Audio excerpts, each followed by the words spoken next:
This is the two-color cable cast on.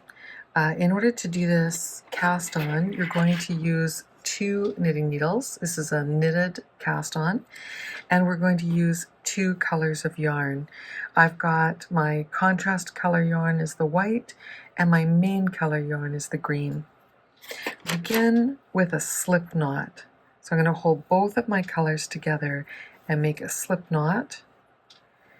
Slide your slip knot onto your knitting needle, snug it up, and then we want to begin with your main color closest to the tip of your needle that you're working on. So I'm going to take my slip knot off here and turn it around like this so that my contrast color is to the left and my main color is to the right. And then I'm going to keep my yarns separate as I work this, or slightly separate, by just keeping the yarn that's attached to the ball. I've got my contrast color yarn off to the right and my main color yarn off to the left. Doesn't matter whether they're right or left. You just want to make sure that you kind of keep them separate so they're not twisting around each other underneath your cast on edge.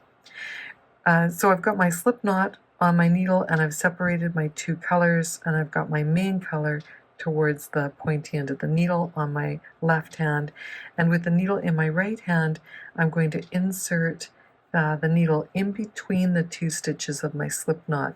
So my needles are perpendicular to each other and my right hand needle is sliding right in between the two stitches of my slip knot. I've got a white stitch first and a green stitch second, so I want to make a white stitch next to the green stitch.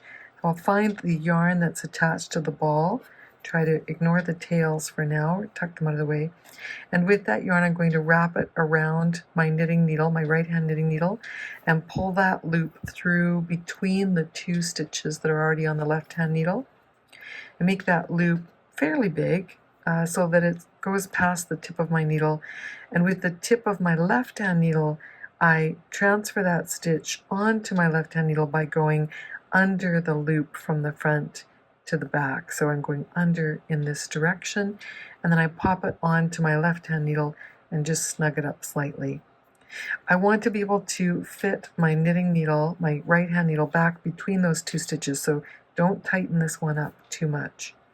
Then I put my white yarn down, or my contrast color yarn down, and I look for the yarn that's attached to my ball for my main color, and I wrap that yarn around the right hand needle that's parked in between my stitches, pull that loop up to the front, and then using the tip of the left hand needle I'm going to go under the loop and inside. This creates just a slight twist at the bottom of the stitch. I put my needle back in between the last stitch made and the stitch before that, and I'm going to give it a nice good tug here. With my needle in between the two stitches that I just made, it will create a nice even space between each stitch. So I've just finished a green stitch, now I want to do a white one.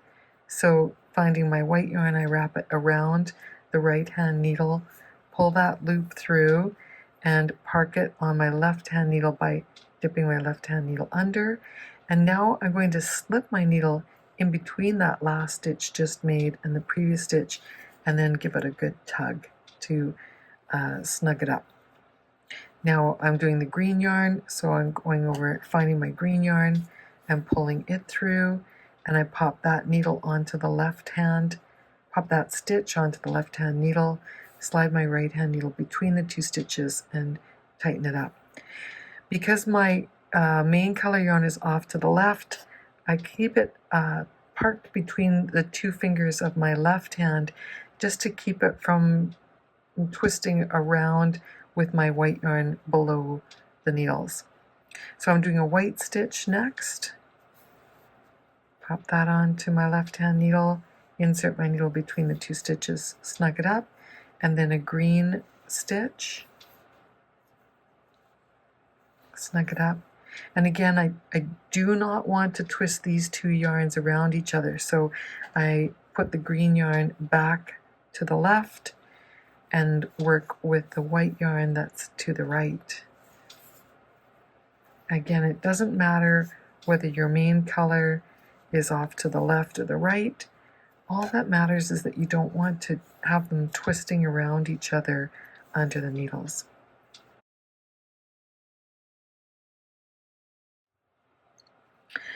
I'm at my last 2 stitches, so here's stitch 39